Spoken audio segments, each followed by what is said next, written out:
हेल' लोगोफोर, दिनै आं गोबाव समनि उनावहाय नोंसिनि सिगाङाव नुजाफैलायबाय। दिनै आं मोनसे भिडिअ लाना फैलायबाय आरोना। भिडिअखौ जोबजासे नायलां। आंनि आंगो लोगो नोंथांमोन। दिनै माने भिडिअ लाबोनोनो टाइमखौनो मोना जागासिनो आरोना। जायनाखि मालायनि भिडिअबो वाट्च खालामनो मोनाखै। बेबायदि बेस्ट माबा जानानै दं आरोना। गाज्रि मोननो नाङा। गासै लोगो नोंथांमोन, आंनिनो भिउवार्स लोगो नोंथांमोन, क्रियेटर लोगो नोंथांमोन। दिनैनि आंनि भिडिअ लाबोनायनि जाहोना जाहैबाय, दाथ' बयबो मिथिखागौ जानांगौ, बयबो नुखाजोब्बाय बे भिडिअखौहाय। जोंना सिस्टार कनजिता बर' बिथांनि भाइरेल भिडिअ, बेफोरखौ सिगांनिफ्रायनो नुखादों बयबो। दा आं लाबोनाया जाहैबाय बे सिस्टारनि सायावहाय मैया दाख्लैसो गोबां भाइरेल जादों आरोना बे भिडिअआ। सोरबा नुवाखैबानो नायलांबाय थाबानो जाबाय आरो। स' रायजो राजा नोंथांमोन आरो आंनिनो आंगोनि लोगो क्रियेटर नोंथांमोन, दिनै जोंना सिस्टार कनजिता बर'आ मानि थाखाय बेफोरबायदि खालामजादों, बा मा जाहोननि थाखाय बेफोरबायदि मिटिं खुंजालायनाय जाखो, भिडिअखौ नायलां आरोना। भिडिअ क्लिपखौ होना होगोन आङो, नायलांबाय था। कुनुदिन लाइ होनाय जानाय नङा। सिगांथ' मिथिखागौ, आं सिगांनिखौ बुंबाय थाला। बयबो मिथिखाबाय जानांगौ।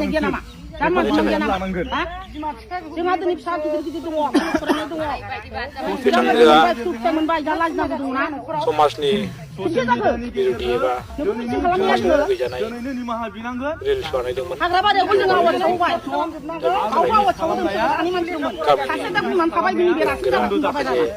नैबे समाव बन्द जानांगौ। जेनेखि बर' समाजनि माखासे जोंनि एबसुनि आफादनिफ्राय बिथांखौ मिटिं खालामनाय जादों आरोना।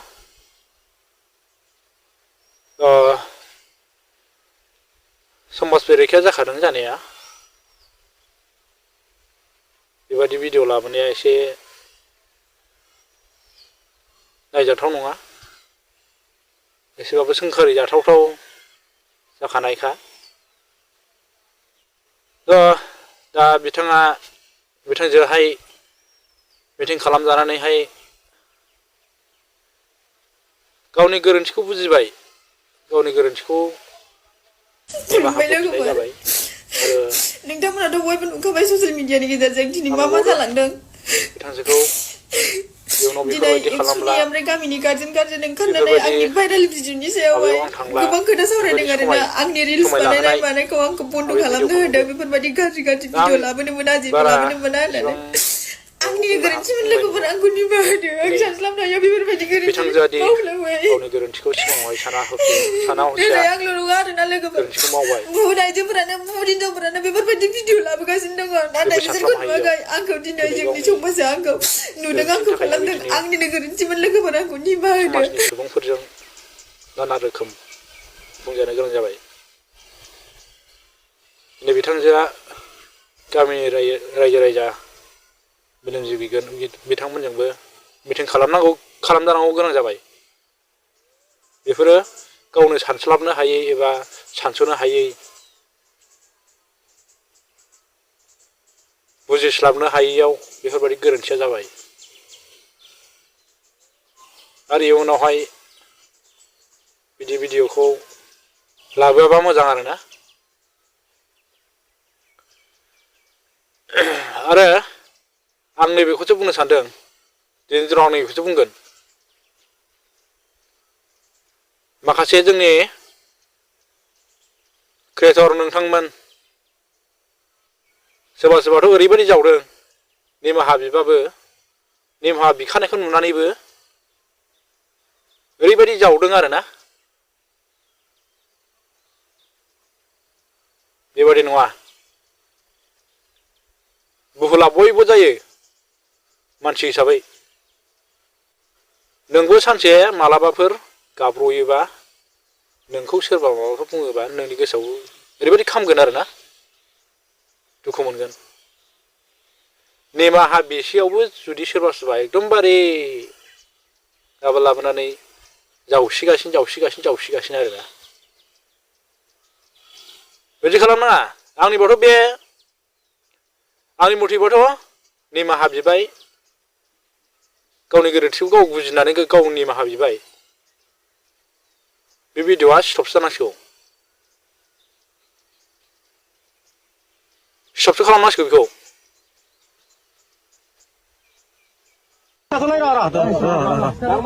जोङो मोननाय माने भिडिअ'खौ गासिबो शेयार खालामजोबोबा गामिनि पस्ट बदियागुरि प्रेसारा बैयाव गोलैगोन PS गसाइगाव जिल्ला क'क्राझार आं गावखौनो सानस'नो हायैयाव दाखालि साननैसो सिगां आंनि फेसबुक पेजनि गेजेरजों माखासे सुबुं समाजाव गनायजाथावै रिल्स भिडिअ हगारदोंमोन बिनि सायावनो आं दिनै उनफिन सानफिन साननाय बर' हारि आरो बर' समाजनि गेजेराव आंनि गाज्रियै भाइरेल भिडिअ हगारनायनि सायाव खर'गंग्रायै निमाहा बिनाय जाबाय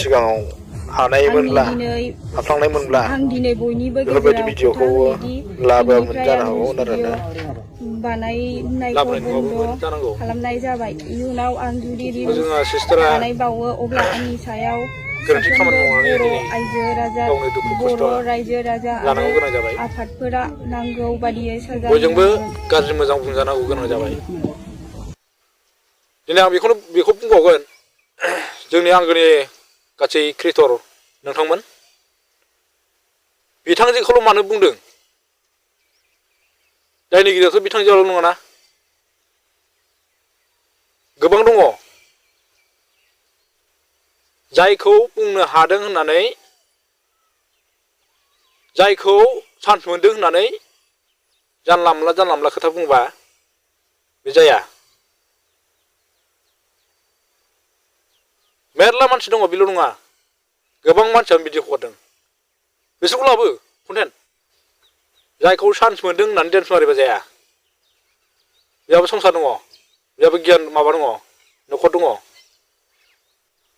बेहाबो गथ' गथाय दङ जुदि बिथाङा जोंनि बुंनायजों एबा माखासे क्रिएटरफोरनि बुंनायजों माखासे सानस्लाबनो हायैयाव बोरैबाफोर माबा मोनसे जायोबा बेखौ मोजां मोनगौमोन आरो माबा मोनसे जानानै थांगोनबा घटना जानानै थांगोनबा बेखौ मोजां मोनगौमोन आरो ना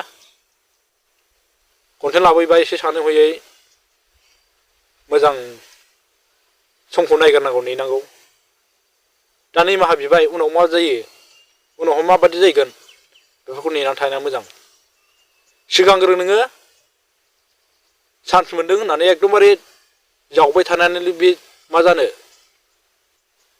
दिनै बेफोरबायदियावनो दिनै जोंना सासे सुबुङाबो सिगाङावहाय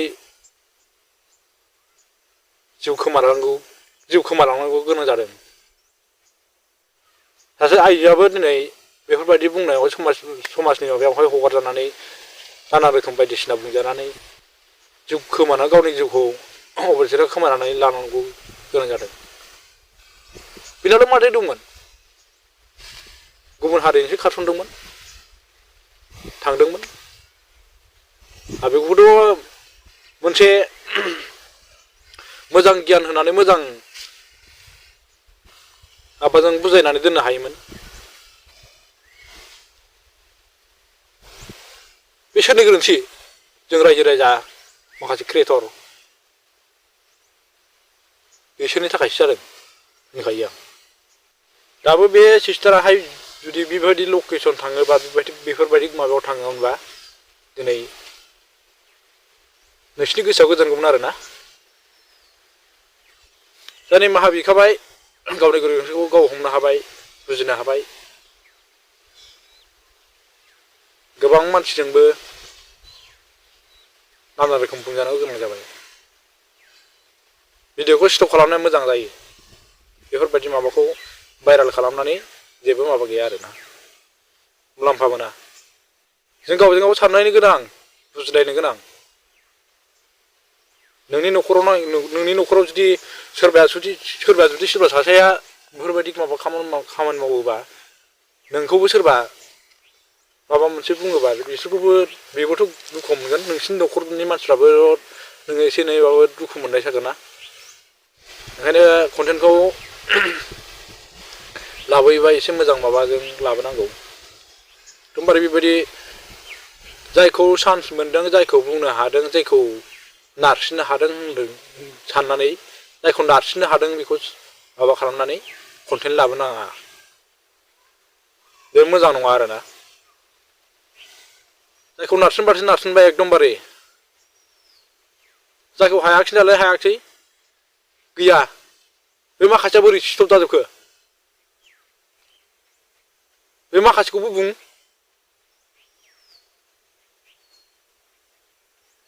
बे माखासेखौबो मोजां लामायाव लाबोनो नाजा बे माखासेया मानो स्टप जाजोबनाय जायनाखि बेफोरबायदि भिडिअ लाबोबावदों मेरला मानसि दङ बेफोरबायदि भिडिअ लाबोनाया बैसोरनि जायगानि मानसिफ्रा नुवाखै नामा होमबा बेखौ बिसोरखौ ना नुनानैबो मेगना एकदमबारे खाना जाजोबना दं नामा ना बुंनो हायैनि ओरैनो थादों सिरि थादों जायखौ नारसिननो हादों होननानै एथबां हेरेसमेन्ट होनो नाङा आरोना जायखौ चान्स मोनो बेखौ एथबां नारसिननानै जेबो लाब गैया जास्ट निमाहा बिबाय गावनि गोरोन्थिखौ गाव सदना गावबो मोनबाय दा भिडिअआ स्टप जानांसिगौ आरोना स्टप खालामबा मोजां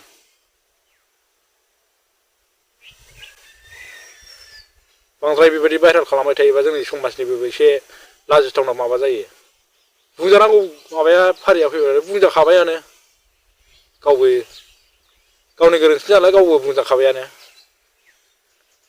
जुदि निमाहा बिसेयावबो बेफोरबायदि नाना रोखोम भिडिअ लाबोबाय थाजायोबा सोरनि गोसोआ मोजां मोनगोन रावनिबो गोसोआव मोजां मोना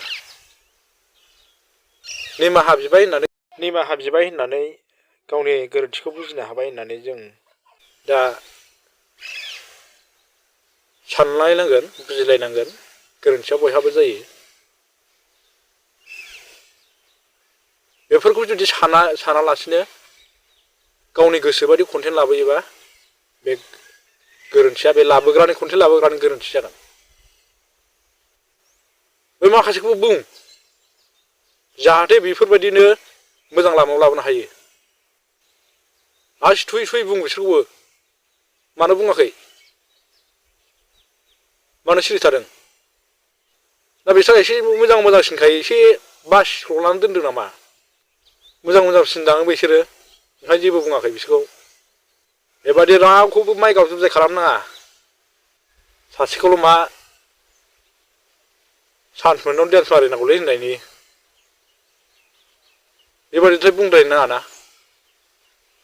गावनि गोरोन्थिखौ गाव बुजिबाय गाव निमाहा बिबाय आरो मानसि रायजोनि समाजनि माबाजोंबो मानसिफोरजोंबो मिटिं खालामजालायनाय जाबाय दा गावनो समायखेरा लाहोनाय जाबाय दा गावनो बुजिनो हाबाय थेवबो बेफोरबायदि भिडिअ लाबोबाय थानाया एसे मोजां जायाखै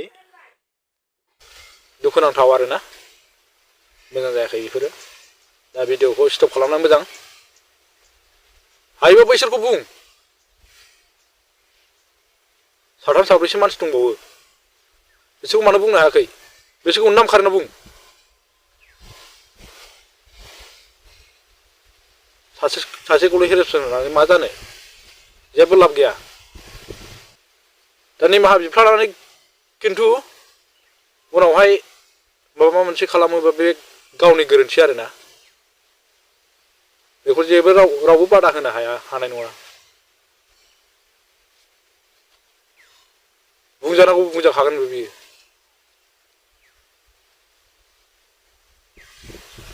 दा जों उननिखौ साननाया मोजां, उननिखौ सानहरफिननाया मोजां आरोना। जों डाइरेक्टलि सिगांनावल' साननानै बाथ्रा बुङोबा एसे गोरोन्थि।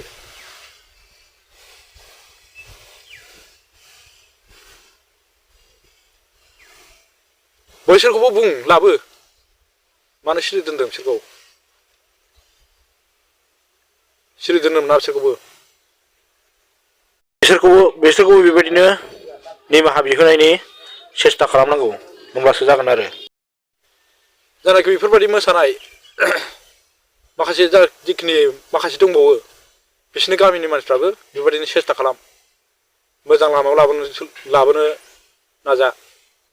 सानस'नो हायैफोरखौ एसे एनै गोरों गोरा माखासे सुबुंफोर दङ, बिथांमोनाव बुंना हो। रायजो राजा नोंथांमोन, खायफोरनो समाव खुसि मोननानै एसेबां माबा जाया। जोङो दा गोरोन्थिखौ गावनो बुजिबाय, गावनो हमनो हाबाय। जों दा बहुद गोजोननाय मोननांसिगौ, गोजोननायसो लाबोनांसिगौ गोसोआव। जों गावजों गाव बेफोरबायदि एकदमबारे जायखौ सान्स मोनदों बेखौल' नारसिननानै जेबो माबा गैया आरो, नारसिननांगौ जेबो माबा गैया। बेखौ हेरेसमेन्ट होनानै जेबो लाब गैया। दा गाव बुजिबाय, गावबो सदन मोनबाय। दा बेखौ एसेबां मानि निमाहा बिसेयावबो जुदि माबा मोनसे गाज्रि कन्टेन्ट लाना फैयोबा, रंजानाय टाइपनि, फुरथि मोननाय टाइपनि, रंजानाय माबानि फुरथि मोननाय टाइपनि भिडिअ लाना फैयोबा बयनिबो गोसोआ खामग्लिगोन, नोंनि गोसोआवबो एसेबाबो गाज्रि मोनगोन नों जुदि बेफोरबायदि जाबाय बायोबा। ओंखायनो एसे सानै हयै कन्टेन्ट लाबोनाया मोजां। लोगोफोर, आं दिनै भिडिअखौ बेखिनियाव फोजोबनाय जासिगोन। आंनि बुंनायफ्रा माबा मोनसे गोरोन्थि जादोंबा आंखौ निमाहा होगोन होननानै मिजिंथिनाय जाबाय। गासै रायजो राजा नोंथांमोन आरो आंनि लोगो गासै क्रियेटर मानगोनां लोगो नोंथांमोन, दिनै माखासे जोंनि दैदेनगिरि मेलेमजिबि साननो हानाय माखासे रायजो राजा नोंथांमोननिसिमबो आंनि बुंनायफ्रा माबा मोनसे गोरोन्थि जादोंबा नोंथांमोननिसिमबो आंनि गोसो गोरबोनिफ्राय निमाहा बिनाय थाबाय। बाय बाय लोगोफोर, लोगो मोनफिनगोन नेक्स्ट भिडिअ'आव।